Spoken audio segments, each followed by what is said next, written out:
Votre voiture pourrait facilement dépasser les 500 000 km sans panne majeure. Aujourd'hui, je partage 17 habitudes simples qui ont permis à ma voiture d'atteindre 700 000 km avec le moteur et la transmission d'origine. Ces techniques, testées sur les routes européennes, vous feront économiser des milliers d'euros en réparation. Restez jusqu'à la fin pour l'astuce qui prend 30 secondes mais peut vous éviter 3 000 euros de facture. 1. La règle d'or des 5 000 km pour l'huile. Suivez-vous les intervalles de vidange recommandés par votre constructeur? Alors, vous tuez votre moteur lentement, silencieusement et de manière évitable. J'ai ouvert des moteurs qui suivaient scrupuleusement les préconisations constructeurs de 15 000 à 20 000 km. Et qu'est-ce que j'ai trouvé? Une boue noire épaisse collée sur chaque surface comme des lasagnes brûlées. Pistons grillés, arbre à cames rayés, conduits d'huile bouchés. La vérité, c'est que ces intervalles sont conçus pour faire passer la voiture au-delà de la garantie de 100 000 km, pas pour la faire durer 300 000 km. Surtout dans nos conditions de conduite européennes, trajet court, embouteillage, démarrage à froid, votre huile se dégrade bien avant 15 000 km. Ma règle d'atelier: changez votre huile tous les 5 000 km avec une huile minérale, ou tous les 7 000 km maximum avec une synthétique complète. Ça coûte un peu plus cher, environ 60 euros par vidange, mais 60 euros maintenant valent mieux que 4 000 euros pour une reconstruction moteur plus tard. 2. Ne jamais faire tourner le moteur à vide. Vous pensez que faire tourner votre moteur 10 à 15 minutes le réchauffe? Ce n'est pas un réchauffement, c'est une morte lente. Voici ce qui se passe réellement. Après 30 secondes, le carburant non brûlé commence à couler le long des parois de cylindre. Ce carburant dissout le film d'huile protecteur et la dilue, transformant votre synthétique à 60 euros en boue inutile. Vous voulez que votre moteur vive au-delà de 250 000 km? Démarrez la voiture, attendez 30 secondes, puis roulez doucement pendant 2 km. Cela réchauffe le moteur 8 fois plus vite que le ralenti. La température d'huile monte 8 fois plus rapidement en roulant qu'à l'arrêt. Cette méthode vous fera aussi économiser beaucoup de carburant, surtout si vous n'avez pas encore appris l'astuce suivante. 3. Arrêtez dès le premier clic à la pompe.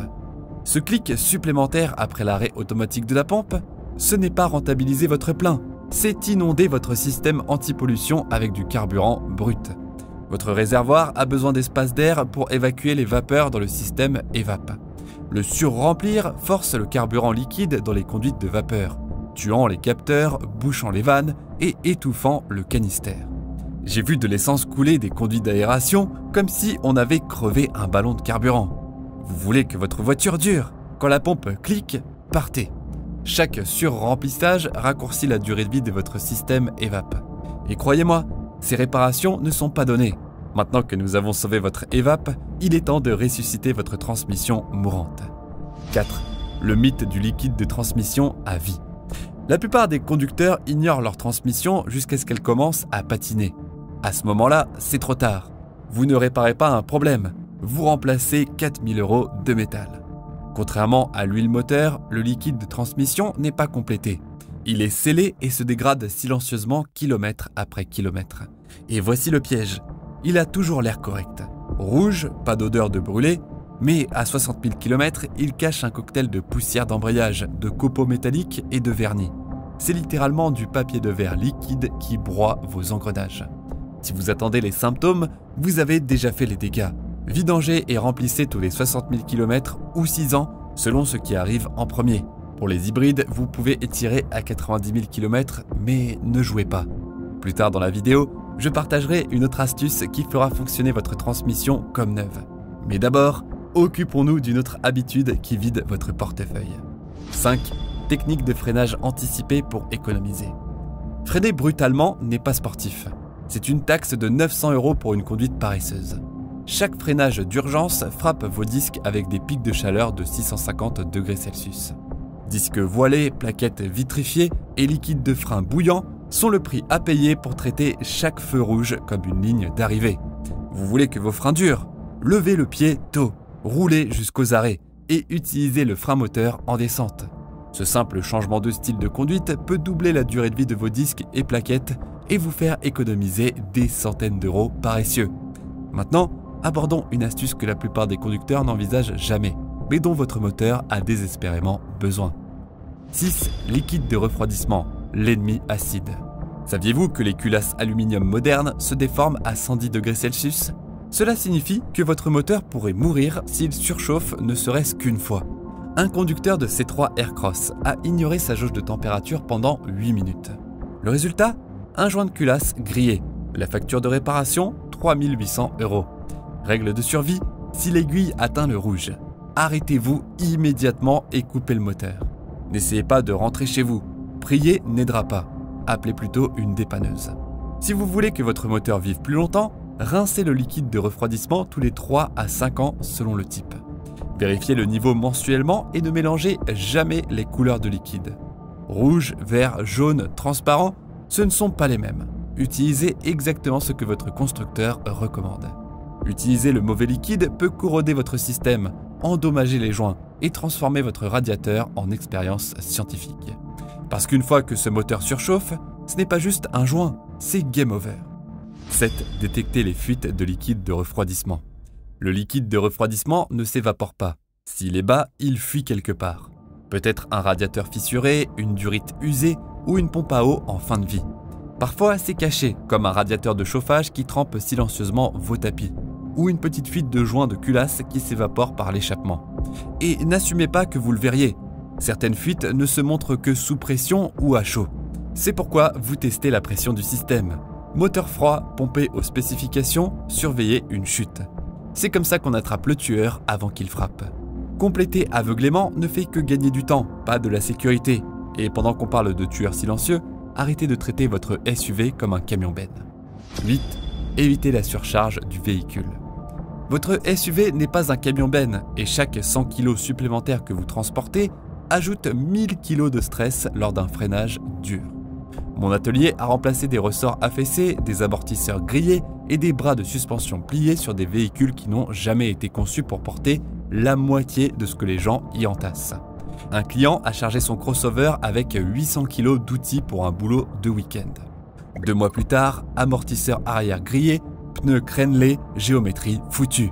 Ce boulot gratuit lui a coûté 1400 € en réparation de suspension et il avait encore besoin de pneus neufs. Vous voulez que votre suspension dure? Voyagez léger. Ne portez pas ce dont vous n'avez pas besoin.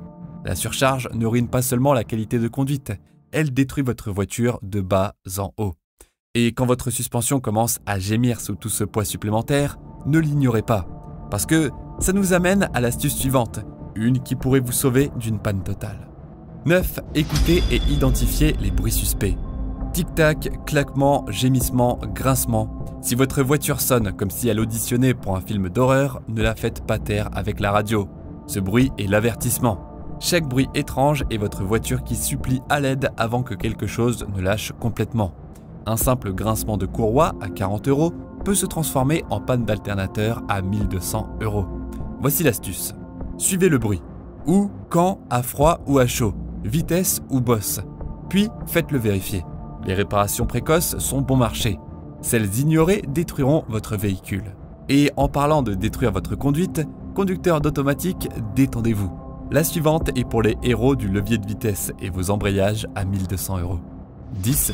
Technique d'embrayage pour boîte manuelle. Reposer votre pied sur la pédale d'embrayage peut sembler inoffensif. Mais c'est brûler votre disque d'embrayage en poussière à chaque kilomètre. Un embrayage peut être grillé à seulement 40 000 km parce que le conducteur ne pouvait pas garder son pied loin de la pédale. C'est une réparation de 15 000 € pour une habitude paresseuse. Voici ce qui se passe. Même une pression légère maintient l'embrayage partiellement engagé. Cela crée de la chaleur, use le disque de friction et brûle le volant moteur. Chaque fois que vous roulez avec la pédale à moitié enfoncée, vous rasez de la vie de votre transmission, un feu rouge à la fois. Vous voulez que votre embrayage dure, pied loin de la pédale, sauf quand vous changez de vitesse. Au feu rouge, passez au point mort. En côte, utilisez le frein à main, pas l'embrayage pour tenir la position. Faites ça et vous triplerez la durée de vie de votre embrayage. Mais même si vous conduisez en automatique, il y a une mauvaise habitude dont presque tout le monde est coupable. Et elle détruit lentement votre pompe à carburant à l'intérieur. Mais j'ai la solution. 11. La règle du quart de réservoir. Votre pompe à carburant compte sur l'essence pour rester froide et lubrifiée. Quand votre réservoir tourne presque à vide, la pompe aspire de l'air chaud au lieu de carburant. Avec le temps, cela surchauffe la pompe, dessèche les joints et la brûle de l'intérieur. J'ai remplacé des pompes à carburant avec moins de 80 000 km. 600 € dans les égouts juste parce que le conducteur continuait à pousser. Et ce n'est pas tout. Le carburant bas remue aussi les sédiments qui se déposent au fond de votre réservoir. Cette crasse est aspirée dans le filtre et les injecteurs, causant un ralenti rugueux, une accélération pauvre et finalement des dommages moteurs. Vous ne pouvez pas faire le plein? D'accord, mais essayez de garder au moins un quart de réservoir en permanence. Ce n'est pas de garder le réservoir plein, c'est de garder votre voiture vivante. 12 bougies de qualité et remplacement préventif. Les bougies d'allumage sont bon marché, les moteurs ne le sont pas. J'ai tiré des bougies si usées qu'elles étincelaient à peine, électrodes érodées jusqu'au moignon. Les dégâts? Bobines brûlées, pistons fondus, combustion détonante. J'ai une fois démonté un moteur Renault qui avait échoué à cause des bougies atteignant leur durée de vie de service de 40 000 km. Le propriétaire pensait que les bougies Iridium 100 000 km étaient installées et oubliées. Elles ne l'étaient pas. Bien sûr, les bougies Iridium peuvent durer 100 000 km, mais c'est dans des conditions parfaites. Monde réel, commencez à vérifier à 60 000 km, surtout sur les moteurs à injection directe où l'encrassement se forme rapidement. Raté d'allumage, démarrage laborieux, ralenti rugueux, catalyseur free, tout ça peut commencer avec 60 € de bougies d'allumage négligées. 13 tests de vibration des supports moteurs. Les supports cassés ne vibrent pas, ils martèlent votre châssis à 2000 battements par minute. Je parle d'expérience ici. J'ai ignoré le cognement subtil pendant des semaines. Je pensais que c'était un échappement qui claquait ou peut-être juste du caractère. Non, un matin, j'ai démarré, passé en prise et tout le tableau de bord a tremblé comme un marteau-piqueur. Il s'est avéré que le support avant s'était fendu en deux. Heureusement, je l'ai attrapé avant qu'il ne fissure le collecteur d'échappement, mais il a failli. Les supports moteurs ne lâchent pas bruyamment, ils lâchent sournoisement. Vous ne le verrez pas jusqu'à ce que le groupe motopropulseur se balance, le volant tremble au ralenti ou vos passages de vitesse donnent l'impression d'avoir été emboutis. Et à ce moment-là, les dégâts se propagent rapidement, tordant les arbres, stressant les supports de transmission, pliant les supports. Vous voulez l'attraper tôt? Faites le test de la mort. Pied sur le frein, passez en prise et montez à 2000 tours par minute. Si votre moteur bouge de plus de 2,5 cm, ce n'est pas juste un petit mouvement, c'est du métal contre métal. Remplacez les supports maintenant. 14. Rinçage du dessous de caisse. Laver juste la peinture, c'est de la vanité. Ignorer le dessous de caisse, c'est un suicide véhiculaire. J'ai gratté à travers des châssis si rouillés qu'on pouvait y percer un trou avec un tournevis. Conduite de frein rongée, réservoir de carburant qui fuit comme des passoires. Vous savez ce qu'ils avaient tous en commun? Des propriétaires qui ne rinçaient jamais le dessous. Vous pensez que la rouille prend des années? Faux! Un hiver de route salée peut déclencher un cancer de corrosion qui se propage à vie. J'ai une fois descendu une Peugeot 3008 sur le pont, propre sur le dessus, mais les bras de suspension ressemblaient à des bâtons de pain croûtés. Les conduites de frein arrière ont cassé pendant qu'il remorquait. Ça a failli lui coûter la vie. La solution, utiliser un tuyau haute pression ou aller à un lavage auto avec pulvérisateur de dessous de caisse. Faites-le mensuellement en hiver ou hebdomadairement si vous êtes dans un pays de neige. Et n'ignorez pas la saison des pluies non plus. Toute cette crasse de route emprisonne l'humidité. Vous ne nettoyez pas juste, vous vous battez pour la santé structurelle de votre véhicule. L'astuce suivante, c'est une pour laquelle j'ai personnellement viré des gens. 15. Méfiance face aux réparations urgentes. Vous entrez chez le concessionnaire pour une vidange, vous ressortez avec un devis de 1480 € et une crise de panique. J'ai été de l'intérieur. J'ai assisté à des réunions où les conseillers services étaient formés pour survendre des nettoyages d'injecteurs, des rinçages de freins et des inspections multipoints qui trouvent magiquement toujours 600 € de réparation urgente. Voici la vérité, ils ne sont pas payés pour protéger votre voiture, ils sont payés pour atteindre des quotas mensuels. Vous n'avez pas besoin d'un rinçage système carburant à 400 € à 30 000 km. Vous n'avez pas besoin de bougies recalibrées sur des pointes Iridium. Et s'ils disent que votre liquide de frein est noir, demandez à le voir. 9 fois sur 10, il va bien. Vous voulez vous protéger? Obtenez un second avis d'un atelier indépendant. Ou mieux encore, un mécanicien mobile qui n'a pas de quota. Demandez des photos du problème. Demandez des spécifications qui le justifient. Parce que faire confiance aveuglément, c'est comment vous donner au fond de fête de Noël du concessionnaire. 16. Entretien régulier des bornes de batterie. Les bornes de batterie corrodées sont des tueurs silencieux.